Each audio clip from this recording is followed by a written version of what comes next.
Hi and welcome to Sims Racing. In today's video I'll be ranking the cars from one specific car class on a specific type of surface based on their competitiveness in a rally event scenario. In other words, which car would most likely be your best option for a rally event that consists of all 12 stages. This means that the fastest car isn't necessarily going to be at the top of the rankings, as we'll be taking a lot more into consideration than just outright speed, something I'll go into more detail about in a minute. Now, as you might probably have guessed, we will be driving on the tarmac stages of Germany and Spain. I've selected one stage from each location to extensively test all the cars.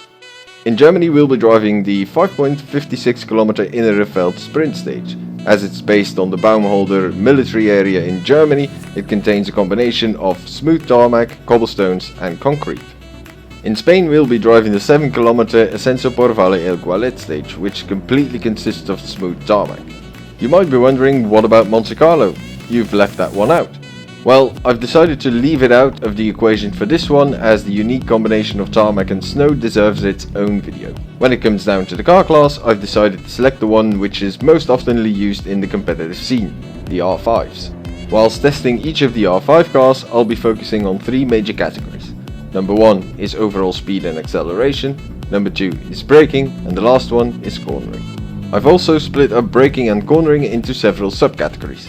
Within the braking section we'll be focusing on stability and transitional effects. In the cornering section the focus will be on stability, grip, cornering speed and agility for both low speed and high speed corners. After going over each of the major categories, I'll wrap everything up with a short summary and some extra advice. As we'll be checking out multiple cars, this video provides me with a nice opportunity to show off some of SRD's designs. If you want to try out some of them yourself, you can find the link in the description down below. So with this rather long introduction out of the way, let's get into the video proper and rank the R5 cars on tarmac from worst to first. At number 7 we have the 280 brake horsepower Mitsubishi Space Star R5, which weighs in at 1230 kilograms. At the top left of your screen you can see the stage times I've set in Germany and Spain, which is something I'll do for each of the cars. Now, the overall speed of the Mitsubishi R5 through a tarmac stage isn't very spectacular, but rather average, something the stage times reflect. What it does have is decent acceleration. Where the Mitsubishi struggles quite a bit though is braking, more specifically high speed heavy braking. Due to the short wheelbase of the car, it becomes very twitchy when braking heavily. I found that I was constantly fighting the car to keep it in check in those situations, always having to correct and adjust. The transition from accelerating to slowing down and accelerating again doesn't feel very fluent, and the car stepped out of line quite often, switching between understeer and oversteer. In low speed corners the car mostly remains stable. The grip and speed through the corner isn't all that good, as it definitely doesn't grip as much as some of the other R5 cars. The twitchiness I talked about does have an upside though. Having the shortest wheelbase of them all means that the Mitsubishi is the most agile and nimble car of the lot. In high speed corners the stability, grip and cornering speed remain the same. However, that twitchiness of the car in those types of corners can bite you in the arse. It can be hard to remain in control of the car going through a combination of several fast flowing corners, one after the other. I usually found myself lifting off the accelerator slightly, whereas I would floor it with other cars in its class. A perfect example of such a situation is this well-known section of the Spanish stage. Into 6 right, cut 4 left, into 6 right, cut 6 left, 5 right, into 5 left of a crest, into 6 right long, 30. Lifting off too much could result in the back end of the car stepping out, causing a high speed spin or crash. So the overall verdict is that the Mitsubishi Space Star R5 probably shouldn't be your first choice on tarmac. It's neither the quickest nor the slowest, but that twitchiness and having the feeling you are constantly fighting with the car are its major drawbacks. There's an extremely fine line between not being on the limit and going over it, and once you go over the limit the car is absolutely unforgiving. Personally, I rarely feel comfortable behind the wheel of this car, and when you lack confidence because of it, it'll most likely result in inconsistent pace and several mistakes during the rally. At number 6 we have the Citroën C3 R5, which has 282 brake horsepower. The overall speed of the C3 is below average. The car also struggles with accelerating in general, as it feels very sluggish. I always have that feeling of, come on, let's go, pick up some speed. Now, when it comes to braking, this car is very stable, and there's a good progression from accelerating to slowing down and vice versa. Things rarely go wrong in this department, as it's extremely planted. In low speed corners, the C3 again is very stable and has decent grip. The speed it can carry through a corner on the other hand is nothing spectacular. The reason being that it feels very heavy and isn't all that agile. I keep missing several apexes on a stage because I can't get the car turned in as quickly as it should. In high speed corners the C3 reacts the same way as in low speed corners, except for one thing: the car does tend to lose grip midway through long sweeping ones. So the verdict for the Citroën C3 R5 is that you probably shouldn't pick this one either. It's a lot easier to push the car to its limits and it's very forgiving when crossing that line. And even though it has 2 more horsepower than most R5s, the lack of overall speed and acceleration in combination with that heavy sluggish feel does hurt its performance. In fact, it is the slowest R5 on Tarmac. Now you might be thinking, wait a minute, although the C3 is the slowest car, it still isn't at the bottom of the list? What's up with that? Well, as I mentioned in the introduction, we are ranking the cars based on their competitiveness in a rally event scenario. As the C3 is a very stable car and doesn't give you any unpredictable slaps in the face, you most likely will be very consistent and not making mistakes, losing you precious time. I always feel very comfortable in the car and my chances of finishing a rally event using the C3 are exponentially higher than my chances in a Mitsubishi R5. And at number 5 we have the 280 brake horsepower Skoda Fabia R5. Perhaps unsurprisingly, both the overall speed and acceleration of the Fabia is really good. However, it's not at the top of the list in this category as there's another car that performs even better when it comes to those aspects. When discussing its braking, we do see quite a few similarities with the Mitsubishi Space Star R5. Like the Mitsubishi, it can be a bit of a handful as it tends to be rather twitchy and unpredictable under heavy braking as well. In low speed corners the Skoda remains stable and can maintain its grip. This means that it usually allows you to carry more speed through turns compared to the Mitsubishi. And there are more similarities between both cars. The Fabia feels very light, which makes it very agile, just like the Mitsubishi. In high speed corners you do feel that the Skoda becomes slightly less stable, however it does have a decent amount of grip, making it possible for you to maintain its speed. You do have to be careful with the Fabia's high level of agility. Aggressive steering input in high speed cornering situations has created plenty of memorable butt clenching moments in the past. Once the car steps out of line, you need a fine touch in order to successfully correct it. It doesn't take much effort to actually overcorrect and lose complete control. So what's the verdict for the Skoda Fabia R5? Yes, it's a very competitive car, but to get the maximum out of it, you need to be a highly skilled driver.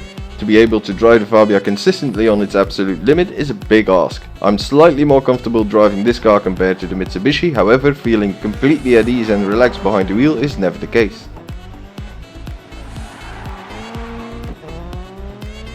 At number 4 we have the Ford Fiesta R5 Mark I, which also has 280 brake horsepower. The overall speed of the first version of the Fiesta R5 is very good, but where the car truly sets itself apart is with its acceleration. Time and time again I'm amazed by how quickly it can pick up speed no matter the RPMs. When talking about its braking, no matter how much brake pressure you apply, the Ford always remains stable. There's also a fluid progression between braking and acceleration. In low speed corners the car is very stable, and because it maintains grip through turns you can carry plenty of speed. Somewhat surprisingly, the Fiesta is pretty nimble as well.